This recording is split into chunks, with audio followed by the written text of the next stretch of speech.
Aviron, vélo ou tir à l'arc, ces athlètes-là ont de quoi nous faire rêver. Ils s'entraînent avec dans leur viseur les podiums d'un rendez-vous historique, les Jeux paralympiques.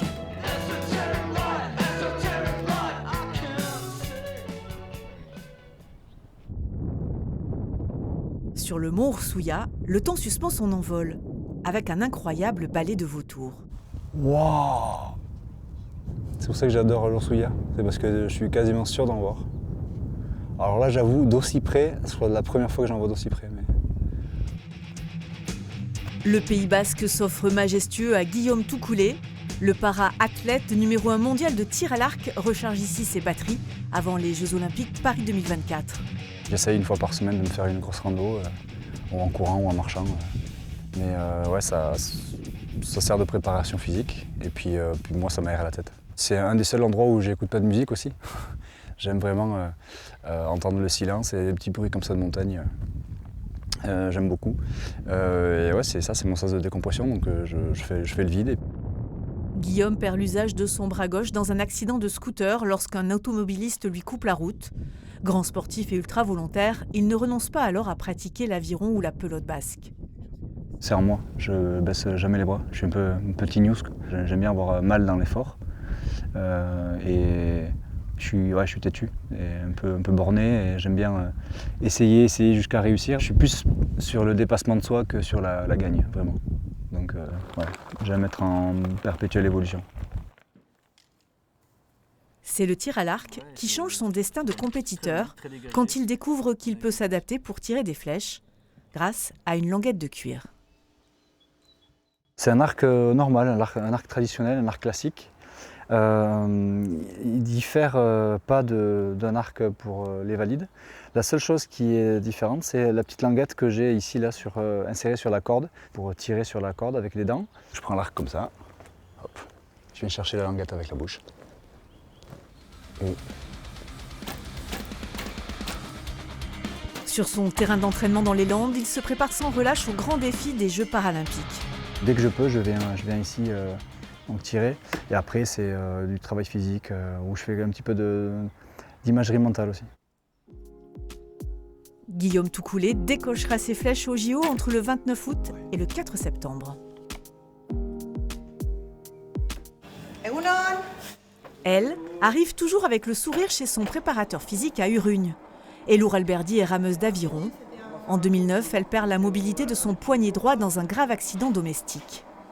Il faut faire un deuil par rapport à cette vie-là qu'on avait avant. Ça a été dur, prise de poids, tout, mes enfants. Donc maintenant, c'est vrai que ça, c'était la première étape dure que j'ai eue. Mais ça m'a forgé un caractère. Devenue championne du monde de para-aviron en double mixte, Elour apprend en 2023 qu'elle est atteinte d'un cancer à un stade avancé. C'est une véritable guerrière où elle n'a jamais lâché sur ses entraînements, sa motivation. Et aujourd'hui, elle est un exemple pour beaucoup. Hein. Donc voilà, malgré même son handicap, elle arrive à faire des performances assez incroyables. D'avoir eu le handicap et tout, ça m'a aidé à avoir cette combativité. Et je pense que la vie, elle est très belle, mais elle est comme une guerre. Et il faut tous les jours y aller à la bataille et gagner ces batailles-là journalièrement. C'est à Hendaye qu'Elour Alberdi s'entraîne au minimum 2 fois par jour. Elle n'a pas encore son ticket officiel pour les JO, mais elle y croit. Je pense être prête physiquement et mentalement. Là maintenant, c'est à l'équipe Air France de faire un choix. Donc ces choix-là, il sera fait le 17 juin. Donc jusqu'à ce moment-là, il faudra attendre.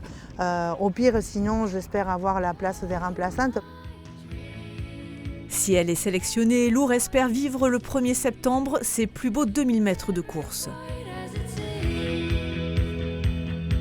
L'objectif premier, c'est déjà d'être dans la finale. Et une fois qu'on est dans la finale, jusqu'au dernier coup de pelle, il va falloir tout donner pour essayer d'avoir une médaille, le Graal en fait. Dorian Foulon from France. Dorian Foulon, lui, a déjà testé la couleur de l'or. Médaillé olympique à Tokyo, course sur piste, le paracycliste également champion du monde 2024, c'est presque à quoi s'attendre. J'ai quand même vécu les Jeux à Tokyo, mais dans une période Covid. Donc il n'y avait pas de public, il n'y avait pas non plus tout mon staff perso, il n'y avait pas mes proches qui étaient présents. Donc il va y avoir tout ça à Paris. C'est en France, donc on va vraiment être attendu. J'ai été champion paralympique, donc je vais être encore plus attendu. Donc c'est une pression. Ça va être différent, mais le fait de savoir comment ça se passe de manière générale, c'est quand même un avantage. Présélectionné, il devrait entrer en piste le 31 août dans le vélodrome des JO avec des rêves XXL. Mon ambition, c'est de garder mon titre paralympique sur la poursuite, mais aussi d'aller chercher un titre sur le contre-la-montre sur route.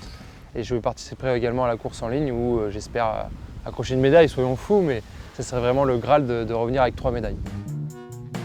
C'est dans cette salle de Bayonne que Dorian se prépare physiquement. Tu vas chercher l'extension de la jambe avec une bonne position au niveau du pied. C'est très bien ce que tu fais. Une séance adaptée à son handicap, une malformation à la naissance du pied gauche. Sa cheville est quasi bloquée. On va travailler donc par rapport à sa jambe qui est faible, la jambe gauche. Et donc on doit adapter le travail selon en fait, les périodes de la saison où on va avoir le travail de piste, puis le travail de route.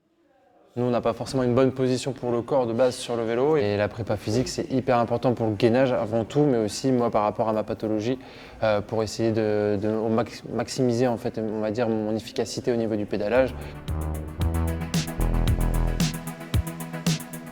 Pour ces Jeux Paris 2024, les athlètes paralympiens comme Dorian sont plus soutenus par les médias et les partenaires, une visibilité méritée. On est une seule et même équipe de France, on se présente sous la même bannière.